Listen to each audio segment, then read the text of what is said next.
Assalamu alaikum. My name is Anusha Sheikh, and the topic of my presentation is congestive heart failure. So let's start by defining that what is basically congestive heart failure. So ये एक ऐसी condition है जहाँ पे heart जो है वो इतना वीक हो जाता है कि वो ब्लड जो है वो एफिशिएंटली पंप नहीं कर सकता. Like your body doesn't get enough oxygen and nutrients and fluid जो है वो उस पर बिल्डअप होने लग जाता है हमारे लंग्स में. उसकी वजह से लेग स्टमक में, जिसकी वजह से हम सांस नहीं ले सकते और इट कॉस्ट फनी. हार्ट के अंदर इतनी ज़्यादा कंजेशन हो जाती है, इन सिंपल वर्ड्स, कि वो ब्लड जो है वो एफिशिएंटली हमारी पूरी बॉडी को प्रोवाइड ही नहीं कर पाता.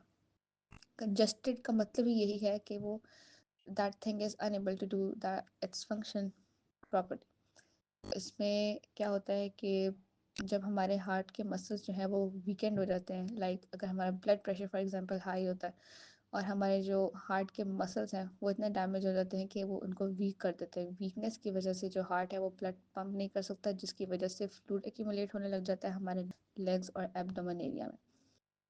हमारे हार्ट वाल्व प्रॉब्लम हो सकते हैं, जिसकी वजह से हमारा जो ब्लड फ्लो है वो कंट्रोल नहीं हो सकता सही से, जिसकी वजह से back flow of the blood होता है, उसकी वजह से फ्लूइड डेवलप हो सकता है. हार्ट डिफेक्ट्स होते हैं कुछ लोग, जैसे like they are born with some kind of conditions. और कुछ दूसरी कंडीशंस होती है जैसे कि डायबिटीज़ हो गई, लंग डिजीज हो गई, या kidney diseases and etcetera, that leads to the condition where the heart is accumulated with so much that can't pump the blood properly. So the next slide I have is the types of congestive heart failure. These are the four: left-sided heart failure, right-sided heart failure, systolic CHF, and diastolic CHF. So let's first talk about that what is left-sided heart failure. So as the name is indicating that the left side of the heart is somehow not working properly, जिसकी वजह से जो blood जो है वो efficiently pump नहीं हो रहा. As we all know कि left side of the heart जो है that is main connected to the lungs, so it directly affects the lungs, जिसकी वजह से हमारे different situations हो सकती हैं, जैसे pulmonary embolism हो सकता है, pulmonary congestion हो सकती है, edema हो सकता है, and whatsoever. So how it happens, like when heart muscles become weak for due to any reason, like diabetes है, या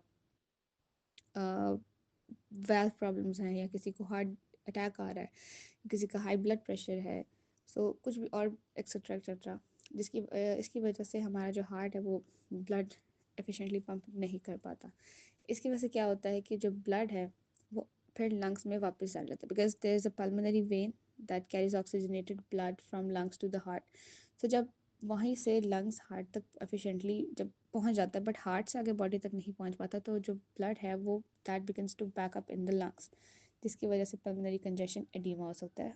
लंग्स के अंदर हमारा फ्लूइड बिल्डअप हो सकता है, जिसकी वजह से हम that makes it hard to breathe, और हम शॉर्टनेस ऑफ ब्रेथ भी फेस कर सकते हैं जब लेटे, या जब हम खांसी करते हैं तो हमारी वीजिंग साउंड सुनाई देती है. सो इन शॉर्ट अगर मैं आपको बताऊँ तो जो left side of the heart है, जब वो पम्प नहीं कर पाता ब्लड, जो ब्लड है वो वापस लंग्स की तरफ जाने लग जाता है, जिसकी वजह से लंग्स के अंदर कंजेशन होने लग जाती है, फ्लूइड का बिल्डअप होने लग जाता है, and that makes lungs sorry, that makes it difficult to breathe as there is a lot of fluid accumulation in the lungs, जिसकी वजह से हमें edema हो सकता है, एंड कंजेशन वगैरह, और हमें फटीग, स्वेलिंग इन लेग्स हो सकता है, और ब्रीदिंग प्रॉब्लम्स भी हमारे पास आ सकती हैं. तो अगर राइट साइडेड हार्ट फेलियर की बात करें तो नेम से पता चल रहा है कि जो हार्ट की राइट साइड है वही सही काम नहीं कर रही, जिसकी वजह से हमारा जो ब्लड है प्रॉपरली पंप नहीं हो पा रहा थ्रू हार्ट. सो राइट साइडेड हार्ट फेलियर तब होता है जब लाइक राइट हार्ट का जो राइट वेंट्रिकल है ना वो प्रॉपर ब्लड पंप नहीं करता, जिसकी वजह से जो हमारी सिस्टमिक सर्कुलेशन है एंड पल्मोनरी सर्कुलेशन है वो अफेक्ट हो जाती है.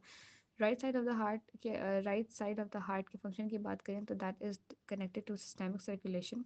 जितना भी डीऑक्सीजनेटेड ब्लड होता है हमारी बॉडी में वो राइट एट्रियम में जाता है, जिसकी राइट एट्रियम में जाके फिर लंग्स, वहाँ से ऑक्सीजनेटेड होकर वापस हार्ट में, और फिर पूरा ऑक्सीजनेटेड ब्लड जो हमारी बॉडी में पंप होता है. अब जब right side of the heart की ही फेलियर है, सिस्टमिक सर्कुलेशन में जो वेन्स हैं उनमें ब्लड का बैक फ्लो होने लग जाएगा, जिसकी वजह से फ्लूइड की काफ़ी एक्यूमुलेशन हो जाएगी, और हमें जो है वो हमारे लोअर एब्डोमेन, लेग्स में हमें काफ़ी ज़्यादा फ्लूइड एक्यूमुलेशन हो जाएगी, जिसकी वजह से हमें एडीमा हो सकता है. और अगर कंजेशन हो सकती है। और अगर सुपीरियर वेन, अब हमारा जो राइट साइड हार्ट फेलियर है वो टू वेन्स से जो right side of the heart है उसमें डीऑक्सीजनेटेड ब्लड जो है वो टू वेन्स के जरिए आता है, superior and inferior vena cava. Superior vena cava यानी हेड और आर्म से हमें जो डीऑक्सीजनेटेड ब्लड आता है वो राइट एट्रियम तक जाता है, और इंफीरियर वेना केवा यानी हमारी जो लोअर बॉडी यानी लेग्स, एब्डोमेन एंड एंकल, उससे जो डीऑक्सीजनेटेड ब्लड है वो हमारे राइट एट्रियम तक जाता है। अब सिस्टेमिक सर्कुलेशन कैसे इफेक्ट होती है, पहले अगर ब्लड फ्लो की बात करें तो राइट साइड का काम, क्योंकि डीऑक्सीजनेटेड ब्लड लंग्स तक लेके जाना है ताकि वो ऑक्सीजनेट हो सके। अगर राइट वेंट्रिकल ही वीक है तो इट्स ऑब्वियस कि ये ब्लड जो है लंग्स तक भी प्रॉपरली नहीं जाएगा, तो पल्मोनरी सर्कुलेशन भी इफेक्ट हो सकती है। अब इसका रिजल्ट क्या निकलता है कि जो सिस्टेमिक सर्कुलेशन है उसमें ब्लड कंजेस्ट हो जाता है, जैसा और मैंने आपको बाकी जो ऊपर बताया। अब सिस्टेमिक सर्कुलेशन के इफेक्ट की बात करें, क्योंकि जब हमारे लोअर जो पार्ट में जब कंजेशन हो जाती है तो हमें एडीमा हो सकता है, कंजेशन हो सकती है, जिसकी वजह से हमारे एंकल्स, लेग में एसाइड्स और एब्डोमेन में एसाइड्स लाइक जैसे कंडीशन कहते हैं, उसमें पानी की रिटेंशन काफ़ी हो जाती है। और समटाइम्स ऐसा लगता है कि हमारा वेट भी गेन हो रहा है, बिकॉज वेट जो फ्लूइड है वो कितना ज़्यादा एक्यूमुलेट हो जाता है। अपर की बात करें तो अगर डीऑक्सीजनेटेड ब्लड अपर साइड में करने लग जाता है तो एक कंडीशन है JVD, that is jugular Venus distension. इसमें जो नेक की वेन्स होती है उसमें इतना ज़्यादा प्रेशर बढ़ जाता है कि वो विजिबली जो है वो हमें स्वॉलन नज़र आ रही होती हैं। अगर पल्मोनरी इफेक्ट की बात करें तो पल्मोनरी हाइपरटेंशन हो जाता है, क्योंकि लंग्स में ब्लड प्रेशर इतना ज़्यादा हो जाता है कि जो राइट वेंट्रिकल है उस पर बहुत ज़्यादा प्रेशर डल जाता है, because there is no proper circulation going on between the lungs and heart due to the right side heart failure. Pulmonary हमारी जो सर्कुलेशन है वो कॉम्प्रोमाइज़ हुई है, सो इट्स ऑब्वियस कि हमें डिस्पनिया यानी शॉर्टनेस ऑफ ब्रेथ जैसी कंडीशन भी आएंगी, because there is no proper exchange of gases.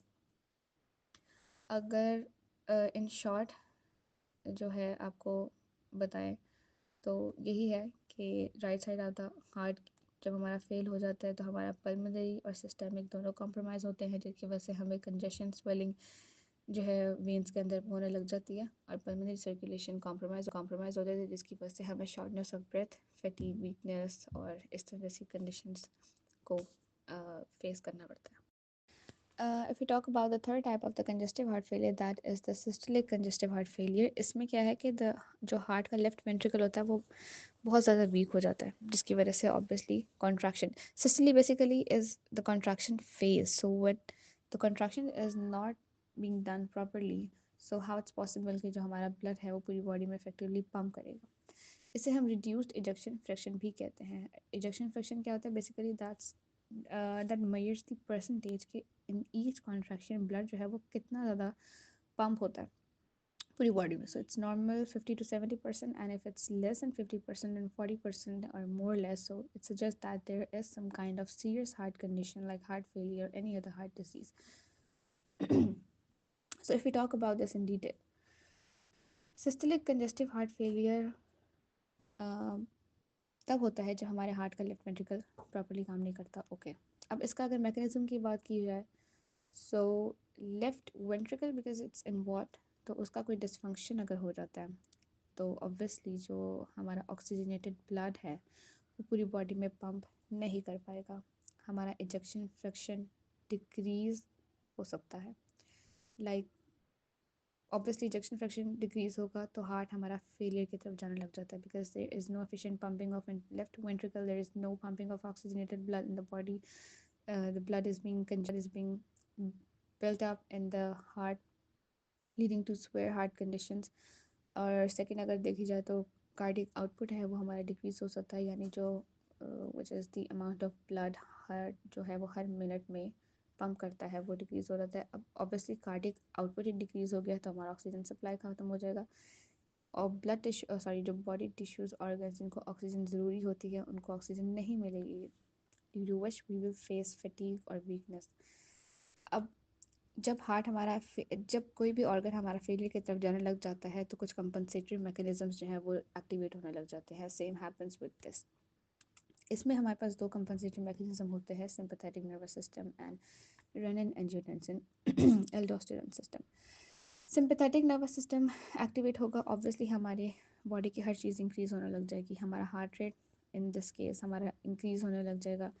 और रेनिन एंजियोटेंसिन सिस्टम की बात की जाए तो बेसिकली हाउ इट वर्क्स, अगर मैं आपको शॉर्ट बताऊं तो ये एक ऐसा सिस्टम है जो कि ब्लड प्रेशर को रिस्टोर करता है bye regulating blood volume and sodium levels कुछ एक्शंस के थ्रू। लाइक दो चीज़ें हमारे पास, एंजियोटेंसिन 2 एंड एल्डोस्टेरोन। ये एक क्रूशल सिस्टम है कि जब हमारा ब्लड प्रेशर लो हो रहा होता है या हमें डिहाइड्रेशन हो रही होती है या हमारे सोडियम कंडीशन लो हो रही होती है या इलेक्ट्रोलाइट्स जो हमारे लो हो रहे होते हैं, so the system is activated. Angiotensin 2 का बेसिकली क्या इफेक्ट होता है, वेजो कंस्ट्रक्शन हो जाती है। जाहिर है वेजो कंस्ट्रक्शन हो जाएगी, हमारी ब्लड वेसल्स जो है वो नैरो हो जाएंगी, हमारा ब्लड प्रेशर जो है वो इंक्रीज़ होने लग जाएगा।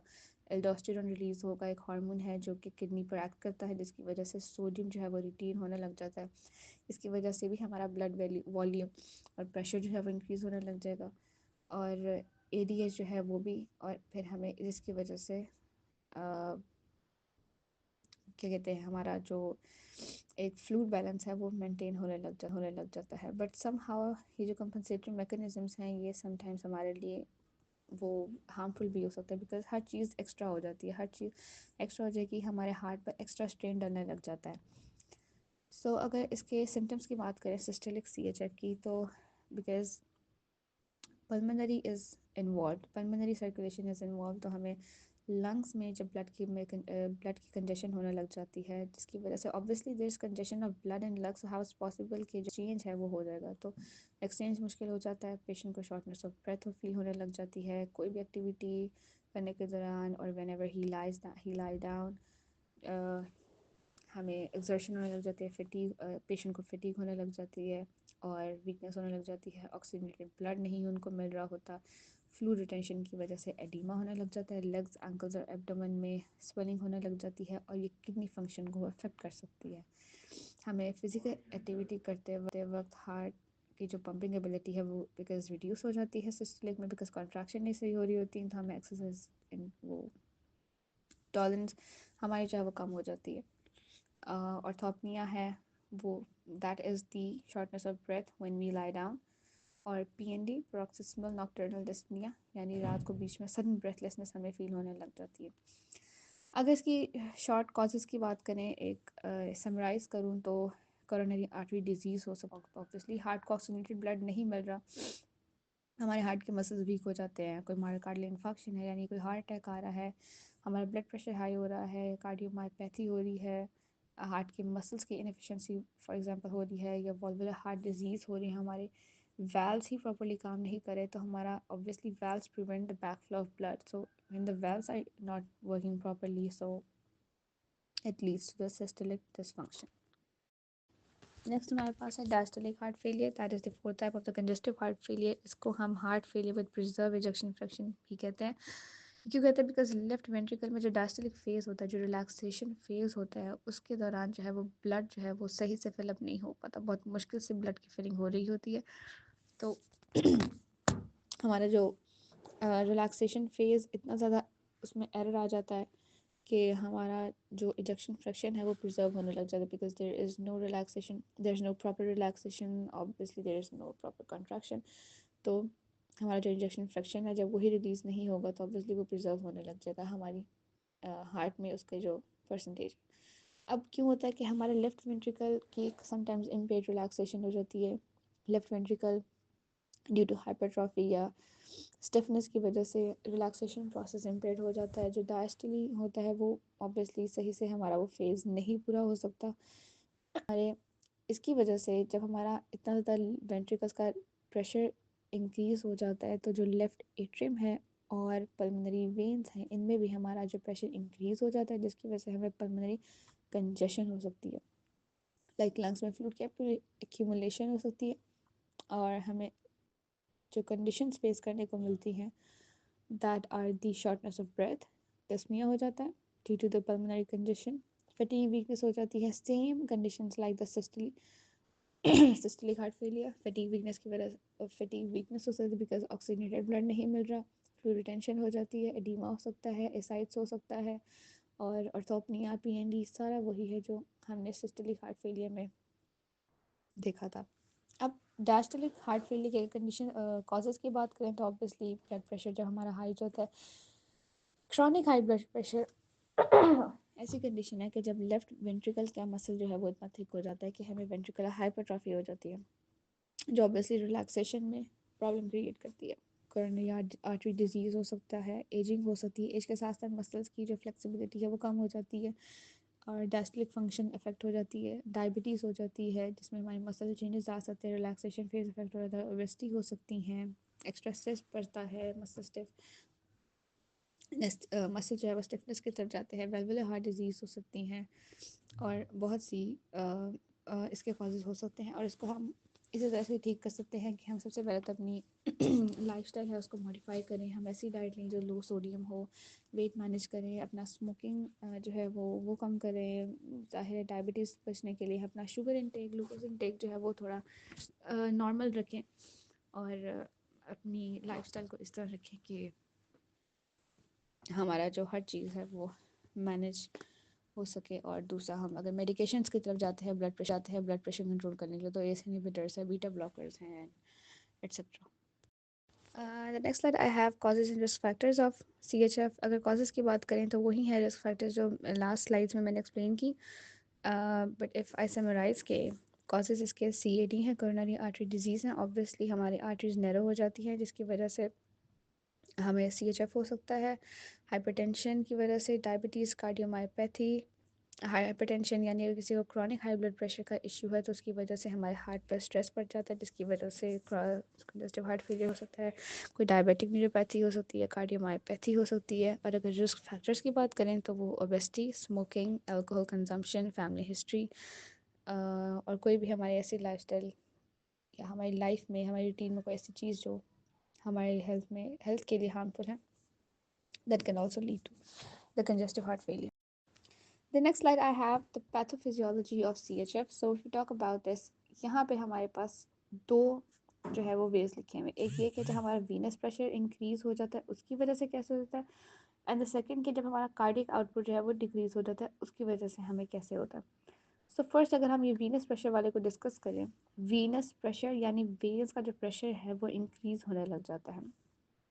CHF होते तब है जब हमारा हार्ट जो है वो जो ब्लड है वो एफिशिएंटली पंप नहीं कर पाता ब्लड को, जिसकी वजह से कंजेशन होने लग जाती है ब्लड की इन द वीनस सिस्टम। ये mainly right side heart failure, left side heart failure की तरफ लेकर जाता है। ये कंडीशन जो मैंने आपको फर्स्ट स्लाइड्स में मैंने एक्सप्लेन किया था।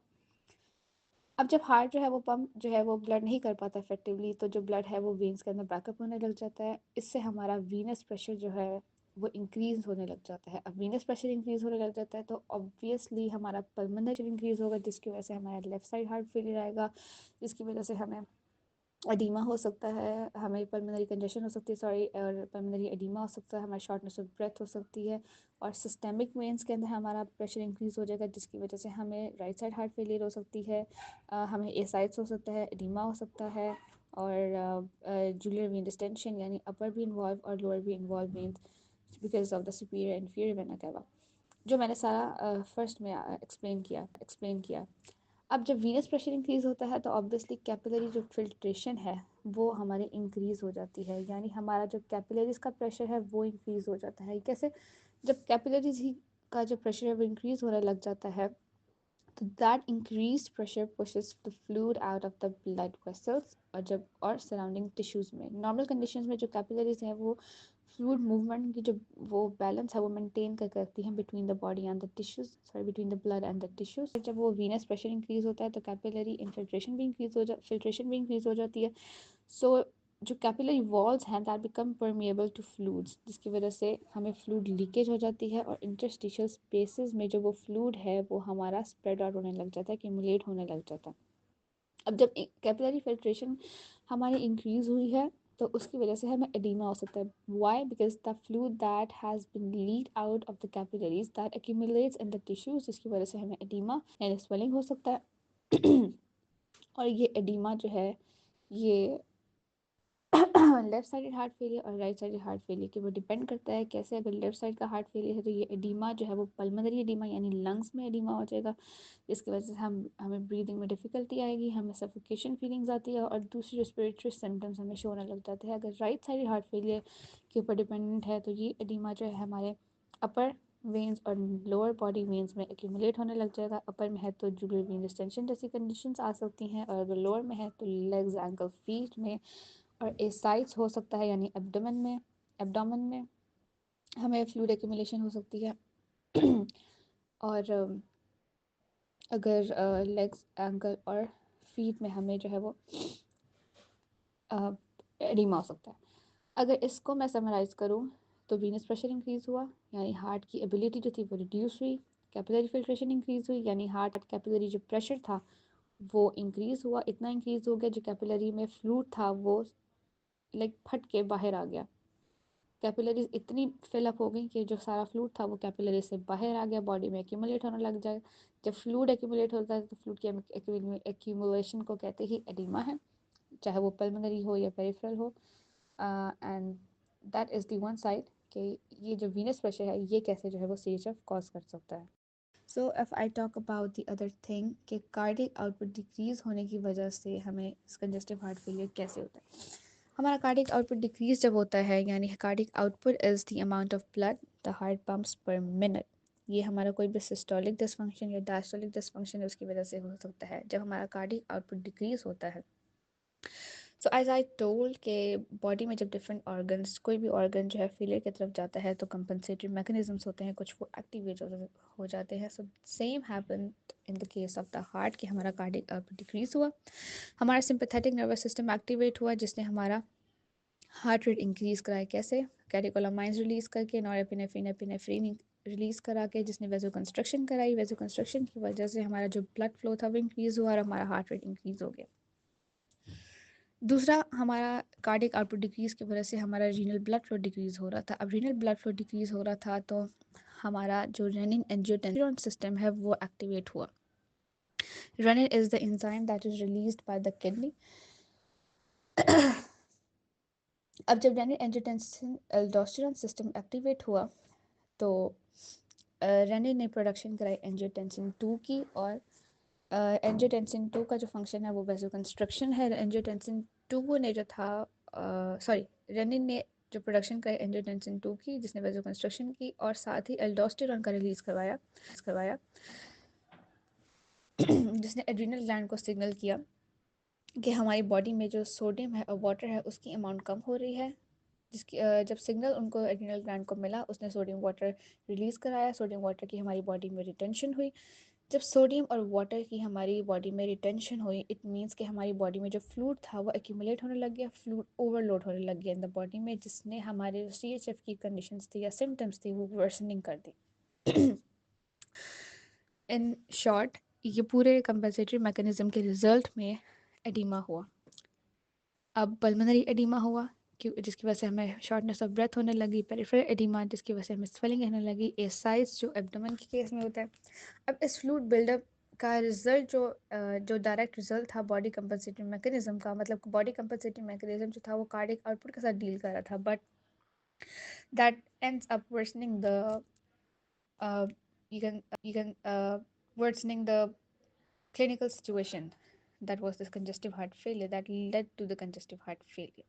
So if I summarize this flow chart, कि हमारा कार्डियक आउटपुट डिक्रीज हुआ, हमारा हार्ट रेट इंक्रीज हुआ due to the sympathetic nervous system, हमारा रीनल ब्लड फ्लो जो था वो स्टिमुलेट वो बैलेंस हुआ due to the renin angiotensin aldosterone system, जिसकी वजह से हमारी जो एल्डोस्टेरोन थी उसने हमारी फ्लूइड रिटेंशन कराई। हमें उस फ्लूइड रिटेंशन की वजह से फ्लूइड ओवरलोड हो गया जिसकी वजह से and that oedema we faced in the form of pulmonary edema, peripheral edema, or ascites, and that ultimately led to the congestive heart failure.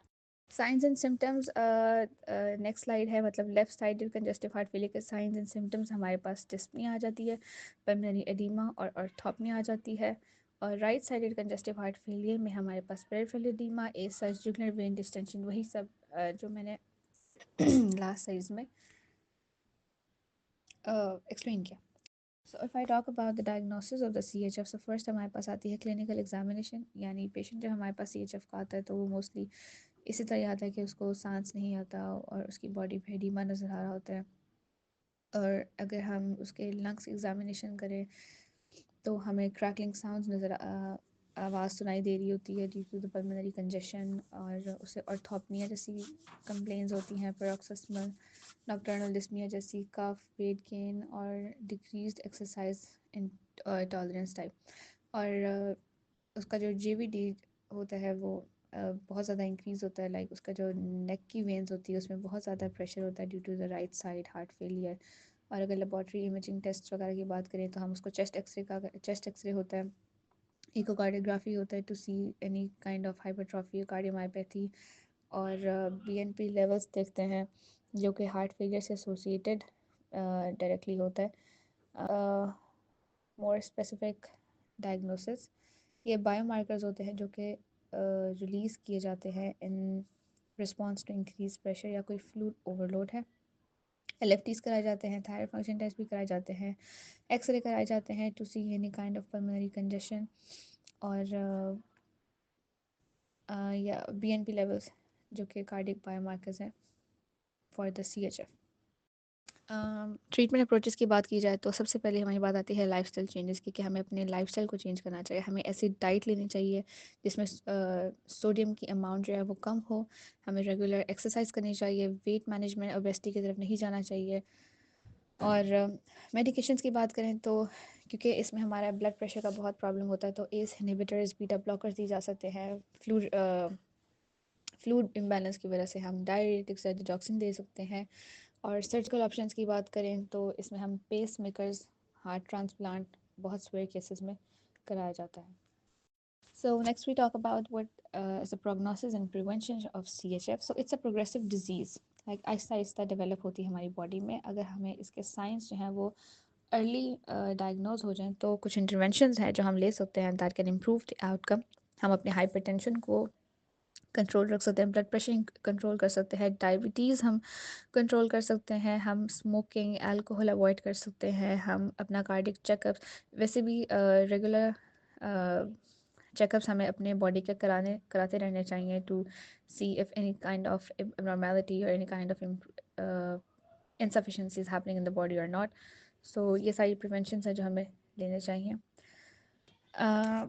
So to conclude, the CHF, it is a very serious condition, but it can be managed if it is early diagnosed. We can modify our lifestyle, और हम अपने lifestyle में से modifications अपनी diet में अपनी exercise कर सकते हैं, और जो मैंने सारी preventions बताए हैं वो सारी अगर हम follow करें तो हम CHF जैसी condition से बच सकते हैं। In the next slide, I have presented a case scenario of CHF to explain this disease more easily. So that was all about my topic CHF. Thank you for your attention. Allah Hafiz.